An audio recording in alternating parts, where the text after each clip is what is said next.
একটি সবুজ বনে বাস করত ছোট্ট এক পাখি। তার নাম ছিল পিকু।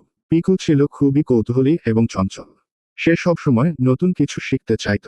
একদিন পিকু ঠিক করল সে বনের বাইরে যাবে এবং নতুন জায়গা দেখতে পাবে। সে উড়ে উড়ে অনেক দূরে গেল, তারপর এক গ্রামের পাশে এসে থামল।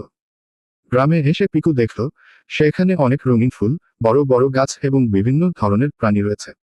পিকু খুব মুগ্ধ হলো। গ্রামের একটি ছোট্ট ছেলে রবি পিকুকে দেখল। রবি পিকুকে ডেকে বলল, তুমি কোথা থেকে এসেছো? পিকু বলল, আমি সবুজ বন থেকে এসেছি। নতুন কিছু দেখতে এসেছি। রবি খুশি হয়ে পিকুকে বলল, তাহলে এসো, আমি তোমাকে আমাদের গ্রাম ঘুরিয়ে দেখাই। পিকু আর রবি একসঙ্গে গ্রামের বিভিন্ন জায়গা ঘুরল। পিকু নতুন নতুন জায়গা আর মানুষদের দেখে খুব খুশি হলো। সে জানল বনের বাইরে আরো কত সুন্দর জায়গা আছে।